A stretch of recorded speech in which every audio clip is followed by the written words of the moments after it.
Diamonds, Eramallur, Vadathala. Pallippuram saint മേരീസിൽ പുസ്തകസേന ഉദ്ഘാടനം ചെയ്തു. Pallippuram saint Mary's ഹൈസ്കൂളിൽ പുസ്തകസേന രൂപീകരിച്ചു. വായനാ മാസാചരണ ഉദ്ഘാടന സമ്മേളനത്തിൽ വെച്ച് തിരഞ്ഞെടുത്ത വിദ്യാർത്ഥികൾക്ക് പുസ്തകസേന ബാഡ്ജുകൾ നൽകി. വിദ്യാലയത്തിന്റെ assistant manager reverend father Jomit നടുവിലെ വീട്ടിൽ ഉദ്ഘാടനം ചെയ്തു.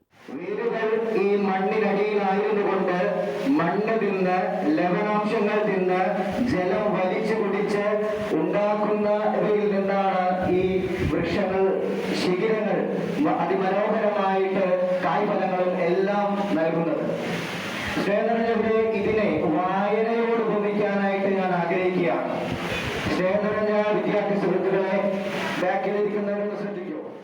ലൈബ്രറി പ്രവർത്തനങ്ങളുടെ ഉത്തരവാദിത്വം പുസ്തകസേന അംഗങ്ങൾക്കായിരിക്കും. വിദ്യാലയത്തിൽ സഞ്ചരിക്കുന്ന ലൈബ്രറി ഇവരുടെ നേതൃത്വത്തിലായിരിക്കും പ്രവർത്തിക്കുന്നത്. ഉച്ചയ്ക്കും മറ്റും ഇടവേള സമയങ്ങളിലും പുസ്തകസേനാംഗങ്ങൾ പുസ്തകങ്ങൾ ക്ലാസ്സിലെത്തി വിതരണം ചെയ്യും. ആഴ്ചയിലൊരിക്കൽ ഇത്തരത്തിൽ പുസ്തകങ്ങൾ നൽകുകയും വായിച്ചു കഴിഞ്ഞവ തിരിച്ചെടുക്കുകയും ചെയ്യും. ഉദ്ഘാടന സമ്മേളനത്തിൽ ടൈറ്റസ് ഗോതുരത്ത് മുഖ്യ പ്രഭാഷണം നടത്തി. പ്രധാനാധ്യാപകൻ Xavier Puthussery, ward member Alexander Alasan, PTA vice president KN Murugan, Sharika TS, Seena Joseph എന്നിവർ സംസാരിച്ചു.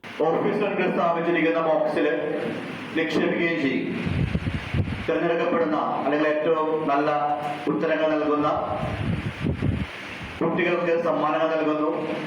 മാസത്തിൽ ഏറ്റവും കൂടുതൽ തവണ വിജയികളാവുന്നവർക്ക് പ്രത്യേക സമ്മാനം, വർഷാവസാനം ഏറ്റവും കൂടുതൽ തവണ വിജയികളാവുന്നവരെ നല്ല വായനക്കാരിയായി പ്രഖ്യാപിക്കുന്നു. അവർക്ക് ക്യാഷ് അവാർഡുകൾ നൽകുന്നു. വിദ്യാരംഗം കലാസാഹിത്യ വേദിയുടെ ഉദ്ഘാടനവും നടന്നു. News bureau, Cherai.